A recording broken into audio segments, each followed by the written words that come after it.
नमस्कार दोस्तों, कैसे हैं आप सभी और कैसी चल रही है बोर्ड एग्जाम की तैयारी। तो भाई आज का ये वीडियो आपके लिए बहुत ही बेहतरीन टॉपिक पर हम आपके सामने लेकर के आए हैं। और आज की इस क्लास के अंतर्गत आपको देखने को मिलेगा कि भाई आप बचे हुए 3 महीनों में वो कौन से तरीके हैं जिससे कि स्टडी करके आप लोग बोर्ड एग्जाम में बहुत ही अच्छा एक सम्मानजनक स्कोर प्राप्त कर सकते हैं। तो आज के इस क्लास को आपको करना क्या भाई, पूरा अंत तक देखना है। और मैं आपको बताऊंगा कि आप देखो नवंबर से, यानी आपको पता है कि भाई अभी देखो नवंबर ही लगभग चल रहा है, इसके बाद दिसंबर आएगा और फिर आपका यहाँ पर आने वाला है जनवरी, फिर आपका फरवरी। तो आपको अगर मैं बताऊं कि फरवरी में तो देखो आप कुछ कर नहीं पाओगे क्योंकि वहाँ पर आपका एग्जाम आ जाएगा। तो नवंबर से जो आपका बचा हुआ नवंबर है और इससे लेकर के जनवरी तक वो कौन से तरीके हैं जिससे कि आप लोग तैयारी करके बोर्ड एग्जाम में 400 प्लस नंबर स्कोर कर सकते हो। तो देखो 400 प्लस नंबर, अब ये मत सोचना कि मैं कह रहा हूं कि भैया 400 प्लस नंबर तो ये बहुत ही कम है, कम नहीं है, ये बहुत ही ज़्यादा नंबर है। अगर आप इतना ही स्कोर कर देते हो तो 3 महीने में एक स्टूडेंट के लिए अगर 400 प्लस नंबर वो लेकर के आ जाता है 500 और 600 के पूर्णांक में, तो वो बहुत ही बड़ी बात होती है। तो चलिए फिर जानते हैं यहाँ पर कौन कौन सा सब्जेक्ट में किस तरीके से आपको क्या तरीके फॉलो करने हैं। चाहे आप 10th के छात्र हो या 12th के छात्र हो, दोनों प्रकार के छात्रों के लिए ये वीडियो एकदम इंपॉर्टेंट है। तो पॉइंट वाइज चीज़ों को हम लोग जानेंगे। फिर चाहे आप लोग कमज़ोर छात्र हो या आप लोग अभी तक कुछ पढ़े हो या नहीं, बस अब आपको ध्यान देना है क्योंकि पिछली जो गलतियां हुई हैं, अगर उन गलतियों को लेकर के हम लोग अभी बैठे रहेंगे तो हम आने वाले टाइम पर कुछ नहीं कर पाएंगे। ये चीज़ें आप लोग बेहतरीन तरीके से समझते हो। तो चलिए फिर यहाँ पर सबसे पहली बात देखो, यहाँ पर पढ़ाई से पहले एक पॉइंट मैं आपको बताना चाहूँगा जो कि आज के टाइम पर सबसे बड़ी समस्या है। हम लोग पढ़ाई शुरू से करने से पहले मैंने ये पॉइंट सबसे पहले क्यों रखा, बोलेंगे भैया सोशल मीडिया से दूर सबसे पहले रहना है। देखो आप क्या करते हो, दिन का जो आपका मान लो 24 घंटे का टाइम है ना, दिन के 24 घंटे आपके पास रहते हैं और आप कभी अपने आप से पूछना, कभी क्या पूछना, आज ही पूछना क्योंकि भाई हमारे पास टाइम नहीं है। तो 24 घंटे में ये सोचो कि आप कितने घंटे पढ़ाई करते हो। पहला ये क्वेश्चन अपने आप से आप पूछो खुद, क्योंकि भाई पढ़ाई आपको करना है, नंबर आपके आने हैं। अगर अच्छा स्कोर रहेगा तो आपका ही नाम होगा और अगर खराब स्कोर रहेगा आप फेल हो जाओगे या कुछ ऐसा आपके साथ होता है तो फिर उसमें भी आपका ही नाम आएगा। तो ये पूछो आप कि भाई 24 घंटे में हम कितने घंटे पढ़ाई करते हैं रेगुलर। फिर दूसरा क्वेश्चन आपको ये पूछना है कि कितने घंटे हम लोग फेसबुक, इंस्टाग्राम, भाई इंस्टाग्राम ना आज के टाइम पर सबसे बड़ी बीमारी है, आप लोग मानो या ना मानो। इसमें आप जब रील्स को स्क्रॉल करते हो तो भाई क्या होता है, रील्स को स्क्रॉल करते 1 घंटे 2 घंटे 3 घंटे कब बीत जाते हैं भैया पता नहीं चलता हमें। तो ठीक ऐसे ही ये जो आपकी सोशल मीडिया की बीमारी है, इसको थोड़ा सा आप लोग दूर हो जाओ। और मात्र कितने महीने के लिए, तो बचे हुए 3 यानी कि जनवरी तक। फरवरी में तो वैसे भी आप कुछ नहीं कर पाओगे, फरवरी में तो सिर्फ एग्जाम रहेगा, तो फिर वैसे भी आप मोबाइल वगैरह ज़्यादा नहीं चलाओगे, सोशल मीडिया का यूज नहीं करोगे। तो 3 महीने के लिए आप थोड़ा सा एक चैलेंज आप ले सकते हो। इसके बाद अगला पॉइंट हमारा यहाँ पर है भाई, ऑनलाइन ऑफलाइन क्लास में आपको क्या क्या चीज़ें करनी है और स्कूल में आपको क्या करना है, स्कूल जाना है या रेगुलर नहीं जाना है।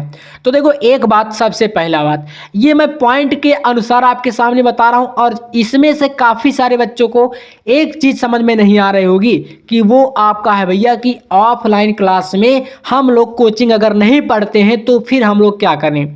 क्योंकि जो बच्चे कोचिंग पढ़ते हैं तो आपको पता है कि उनका तो कहीं ना कहीं से कुछ चीज़ें कवर हो जाएंगी, आराम से वो कर लेंगे। लेकिन अब बात आती है कि जो ऑनलाइन के सहारे हैं और मान लो कि अगर वो स्कूल भी नहीं जाते हैं तो फिर उनका क्या होगा। तो देखो आपको रेगुलर चैनल पर क्लासें मिलती हैं, तो आप चाहो तो देखो काफ़ी सारे चैनल, मैं ये नहीं कहूँगा कि आप सिर्फ हमारे ही चैनल से पढ़ो, है ना। यहाँ पर भी जो पढ़ाया जाता है हमारे चैनल पर, इसको भी आप लोग सब्सक्राइब करके वो चीज़ें तैयार कर सकते हो। बाकी अदर चैनल भी हैं जो कि बहुत ही बेहतरीन तरीके से काफ़ी सारे टीचर आपको पढ़ाते हैं, वहाँ से पढ़ो। लेकिन इसके लिए सबसे इम्पोर्टेंट है रेगुलर आपको रहना पड़ेगा। क्योंकि आप देखो तो काफ़ी सारे छात्र क्या करते हैं भैया, ऑनलाइन के चक्कर में या ऑफलाइन कुछ भी हो, आप जल्दीबाजी में 1-2 दिन तो बड़े आराम से पढ़ाई कर लेते हो। आपको मतलब एक अंदर से एक जिज्ञासा रहती है कि भाई हम लोग पढ़ाई करें, तो जल्दी जल्दी आप लोग 2-3 दिन लगातार क्लास अटेंड करते हो, उसके बाद क्या करते हो, क्लास ही नहीं जुड़ते हो। तो इसके लिए मैंने बताया कि भाई रेगुलर रहना बहुत ज़्यादा ज़रूरी है। और स्कूल की बात करें तो देखो, अगर यहाँ पर एक पॉइंट समझना, आप अगर स्कूल रेगुलर जाते हो तो स्कूल में अगर आपको ऐसा लगता है, मान लो आप जैसे 10th में हो और आपके टोटल सब्जेक्ट हैं 6 सब्जेक्ट आपके पास रहते हैं, और मान लो ये 6 सब्जेक्ट की रेगुलर क्लासें आपके स्कूल में नहीं लगती हैं। हो सकता है किसी दिन हिंदी की क्लास लगती है, हिंदी पढ़ाया जाता है, किसी दिन भैया इंग्लिश की लगती है, या मान लो हिंदी इंग्लिश रेगुलर लगता है, बाकी के जो बचे हुए 4 सब्जेक्ट उनकी क्लास नहीं लगती। तो आप ऐसा करना कि रेगुलर स्कूल भी मत जाना। बचे हुए सब्जेक्ट के लिए आपको थोड़ा सा सेल्फ स्टडी पर फोकस कर लोगे, अगर आप लोग ऑनलाइन क्लास कर लोगे, और अगर आपके पास 1-2 सब्जेक्ट की कोचिंग रहेगी तो आप बेहतरीन तरीके से इन चीज़ों को कवर कर सकते हो। तो मैंने अभी जस्ट आपको बताया कि भाई सेल्फ स्टडी सबसे ज़्यादा इंपॉर्टेंट है, और इसके अंतर्गत आपको क्या क्या करना है। देखो, सेल्फ स्टडी में आप अगर डेली का अगर आप 4 से 5 घंटा का टाइम निकाल लेते हो, तो मतलब अभी ऐसा नहीं कि भाई जल्दीबाजी में आकर के आप ये सोचो कि मतलब एक ही दिन में हम लोग 4 से 5 घंटा 10 घंटा पढ़ लें और अगले दिन से भैया बंद करके रख दें, तो वो चीज़ काम नहीं आएगी। इसके लिए आपको रहना पड़ेगा क्या, रेगुलर। तो मैंने आपसे यही कहा कि 4 से 5 घंटे, और इसमें देखो एक टाइम टेबल होता है, तो अगर वो टाइम टेबल आप बना करके पढ़ाई करते हो तो वो भी बेहतर रहेगा।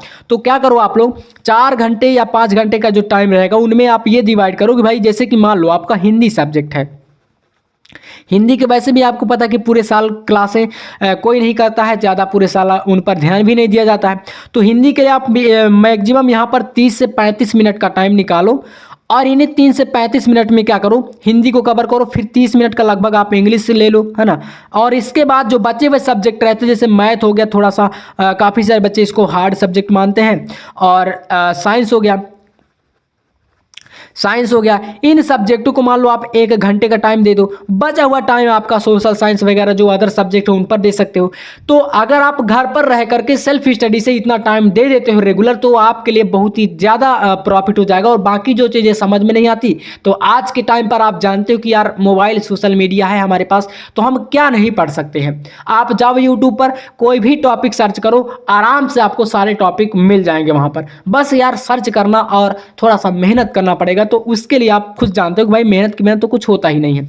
बाकी रिवीजन के लिए देखो, आपको एक टाइम टेबल जो है कि मैंने बताया, इसी रिवीजन के अंतर्गत आप उसको भी जोड़ सकते हो। जो भी आप लोग स्कूल से पढ़कर या कोचिंग से पढ़कर जहां से भी पढ़ करके आते हो, उसका रिवीजन आप लोग रेगुलर करो, वो चीज़ें आपकी आराम से कवर हो जाती हैं। ठीक है, तो रिवीजन सबसे इंपॉर्टेंट है। अगर आप सोचो कि भाई एक टॉपिक हम लोग, मान लो आप काफ़ी सारे बच्चे इस भ्रम में रहते हैं कि जैसे वो मैथ की कोचिंग लगाए हैं, ठीक है, मैथ की आपकी क्या है भाई, कोचिंग है, और आप कोचिंग पढ़ के आ गए, आपको पढ़ाए गए कोचिंग में 10 क्वेश्चन, कोचिंग में तो वो 10 क्वेश्चन बहुत ही बेहतरीन तरीके से आपको आ गए, लेकिन अगर आप उनका रिवीजन घर आकर नहीं करते हो, 1-2 दिन पढ़ाई नहीं करते हो, 3 दिन उन क्वेश्चनों को नहीं देखते हो, तो बड़े आराम से आप लोग उन क्वेश्चनों को भुला दोगे, जिस तरीके से आप लोग बचपन की यादों को भूल गए हो। तो इसलिए ये चीज़ें याद रखना कि भाई आपको रिवीजन बहुत ज़्यादा ज़रूरी है आपके लिए। ठीक है, टाइम टेबल के अनुसार पढ़ाई करना ही करना है, टाइम टेबल के बिना आपको बिल्कुल पढ़ाई नहीं करना, रेगुलर उसको फॉलो करना। जहाँ पर भी आप स्टडी करते हो वहाँ पर लिख करके आप लोग चिपका दो, सामने दीवार पर, टेबल पर, कहीं पर भी आप उनको रख दो, ताकि आपके दिमाग में वो चीज़ें दिन भर चलें। जब भी आप पढ़ाई करने बैठो तो वो टाइम टेबल आपके दिमाग में बिल्कुल रट जाना चाहिए कि इतने बजे मुझे ये चीज़ें करनी है। बाकी इसके बाद यहाँ पर क्वेश्चन बैंक देखो आपके मार्केट में आ गई हैं, काफ़ी सारे प्रकाशन की क्वेश्चन बैंक होती हैं, उन क्वेश्चन बैंक को लेकर के आप लोग पढ़ाई करो और रेगुलर, क्योंकि भाई आपको पता है जो क्वेश्चन बैंक होती है वो मोस्ट इंपॉर्टेंट क्वेश्चन का ही पूरा का पूरा मेल जो होता है, उनमें सारे क्वेश्चन जो होते हैं वो इंपॉर्टेंट रहते हैं। तो क्वेश्चन बैंक से पढ़ाई करो। बाकी आपको क्या करना है, तो पिछले लगभग 3 सालों के, पिछले 3 वर्षों के भाई पेपरों को आप क्या करो, ले लो। और इसके लिए आप क्या कर सकते हो, अगर आप 12th में हो, ठीक है ना, अगर आप 12th में हो तो आप इस नंबर पर कांटेक्ट कर सकते हो 9511470534। इस व्हाट्सअप नंबर पर कांटेक्ट करके ये सारे मॉडल पेपर वगैरह आप लोग ले सकते हो। और अगर आप 10th में हो तो 10th में भी आपको मिल जाएगा, इसी नंबर पर कांटेक्ट कर लेना। तो यहाँ से आपको मॉडल पेपर ये सारी चीज़ें प्रैक्टिस के लिए मिल जाएंगे, और अगर आप जितना ज़्यादा प्रैक्टिस करोगे उतना ज़्यादा ये चीज़ें आपकी कवर होंगी। तो इंपॉर्टेंट क्वेश्चन और ये पिछले 3 वर्षों के पेपर, और इसके अलावा ऑब्जेक्टिव क्वेश्चन का रिवीजन, ये सारी चीज़ें आप लोग क्वेश्चन बैंक से कर सकते हो। और ज़्यादा से ज़्यादा अब आपको इंपॉर्टेंट क्वेश्चन पर ही फोकस करना है। अगर आप सोचो कि हम पूरा सिलेबस अब कवर करें तो वो चीज़ें नहीं हो पाएंगी। तो इसलिए जितनी चीज़ें आज के इस वीडियो में आपको बताई गई हैं, अगर ये आप लोग 3 महीने रेगुलर फॉलो करते हो, यानी कि इन 3 महीनों में रेगुलर इन चीज़ों को दोहराते हो, तो बड़े आराम से आप लोग 80 से 85% स्कोर करके जाओगे, ये मेरी गारंटी है। तो बस आपको चैनल को सब्सक्राइब कर लेना है, रेगुलर आपको चीज़ें जो है फॉलो करनी है। वीडियो कैसा लगा कमेंट करके एक बार जरूर बताना, अच्छा लगा हो लाइक कर देना, चैनल पर नए तो सब्सक्राइब जरूर कर लीजिएगा। मिलते हैं नेक्स्ट वीडियो में नेक्स्ट टॉपिक के साथ, तब तक के लिए जय हिंद, वंदे मातरम।